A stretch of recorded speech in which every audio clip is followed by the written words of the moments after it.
मोहनलाल पक्षी को लेकर खुशी खुशी अपने घर लौटा। अब उसके दिल में डर की जगह सुकून था। उसने राधा को सारी कहानी सुनाई, कैसे उसे पक्षी वापस मिला और कैसे एक जादुई अंगूठी ने उसकी मदद की। राधा हैरान भी थी और खुश भी कि उसका पति सही सलामत वापस आ गया। क्या तुम वाकई भविष्य बता सकते हो? हाँ, तुम्हारे भाग्य में बहुत धन लिखा है, तुम बहुत अमीर बनोगे। तो फिर देर किस बात की? ढेर सारा सोना मेरे सामने प्रकट कर दो। अचानक आकाश से रंग बिरंगी किरणें जमीन पर उतरने लगीं, जो बहुत सारे मदराओं के ढेर की तरह चमक रही थीं। रोशनी की चमक में मदराओं का वह ढेर जादुई खजाने जैसा दिख रहा था। कुछ ही समय में मोहनलाल पूरे गांव का सबसे ज्यादा धनी और सम्मानित व्यक्ति बन चुका था। उसकी झोपड़ी अब एक सुंदर और प्यारा सा घर बन चुकी थी, जिसमें खुशहाली और शांति की रोशनी छाई हुई थी। एक दिन वह जादुई पक्षी उड़ता हुआ आ गया और मोहनलाल के कान में धीरे से कुछ कहने लगा। क्या कहा? राजा भीरू किशुनगर की सीमा में अपनी पूरी फौज के साथ घुस आया है। अब समय आ गया है जमींदार को सबक सिखाने का। मोहनलाल ने गांव के एक आदमी को राज दरबार भेजा। जाओ, राजा विक्रम से कहो कि रामपुर गांव का सबसे अमीर व्यक्ति ने उन्हें निमंत्रण दिया है और ये सारे सोने के पात्र भी तोहफे में दिए हैं। सेवक राजा विक्रम के दरबार में पहुंचा और सोने के पात्रों से भरी थाली उनके सामने रख दी। रामपुर गांव के सबसे धनवान व्यक्ति मोहनलाल ने आपको और मंत्री जी को आमंत्रित किया है। इतने सारे पात्र, हमने भी कभी इतनी बड़ी भीड़ नहीं देखी। महाराज, अब तो जाकर देखना ही पड़ेगा कि आखिर ये कौन है। राजा विक्रम मंत्री जगन्नाथ को साथ लेकर मोहनलाल के आलीशान घर पहुंच गया। उसकी आंखें हैरानी से चौड़ी हो गईं। मोहनलाल कुछ ही देर बाद अपनी पत्नी राधा के साथ वहां पहुंचा। अरे, तुम तो वही किसान हो जो कुछ समय पहले मेरे पास न्याय मांगने आए थे। और उस समय आपने मुझे न्याय नहीं दिया था, मुझे सब कुछ याद है। लेकिन यह कैसे संभव हुआ? रातों रात तुम्हारे पास इतना धन कहां से आ गया?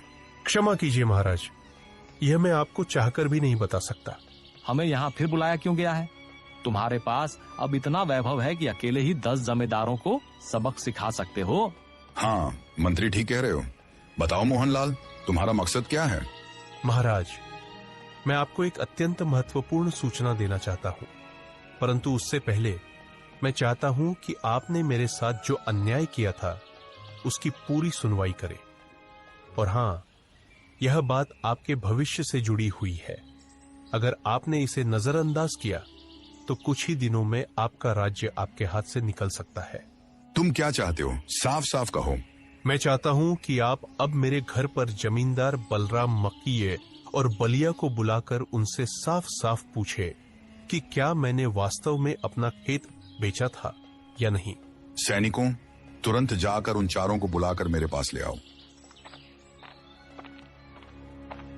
कुछ ही देर में वे चारों वहां पहुंचकर उपस्थित हो गए। मुखिया, सच सच बताओ, क्या मैंने वाकई जमींदार को अपना खेत बेचा था? क्षमा कीजिए महाराज, मैंने जमींदार के दबाव में आकर यह झूठ बोला था। मैंने भी झूठ कहा था महाराज, क्योंकि उसने मेरी बेटी की शादी रोकने की धमकी दी थी। महाराज, जब ये लोग एक गरीब किसान के सामने थे तो ये उसके पक्ष में नहीं बोले, लेकिन आज जब उन्हें पता चला कि मैं इतना अमीर हूं कि जमींदार मेरे सामने कुछ भी नहीं, तो ये सब मेरे पक्ष में बोल रहे हैं। मैं चाहता हूं कि आपके राज्य में ऐसा न्याय स्थापित हो जहां अमीर और गरीब के बीच कोई फर्क न हो। तुरंत इन चारों को जेल में डाल दो और ले जाओ। मुझे माफ कर दीजिए। मुझे माफ कर दीजिए। मोहनलाल, मोहनलाल। हाँ, ठीक है, मैंने तुम्हें माफ कर दिया है, लेकिन मेरा खेत मुझे वापस लेना होगा। वह मेरे पूर्वजों की निशानी है और इसे कोई छीन नहीं सकता। हाँ ठीक है, मैं देने के लिए तैयार हूँ। जाओ, लेकिन याद रखना, अगर अब किसी गांव वाले के साथ अन्याय हुआ तो मैं तुम्हें माफ नहीं करूंगा। जमींदार बलराम सिर झुकाए चले गए और मुखिया और भलिया भी शर्मिंदगी के साथ लौट गए। महाराज, विशालगढ़ राज्य की सेना आपकी सीमा में प्रवेश कर चुकी है और सभी जानते हैं कि उनकी सेना आपकी सेना से 10 गुना बड़ी है। आप उनसे युद्ध नहीं कर सकते। तो हमें यहां से भाग जाना होगा।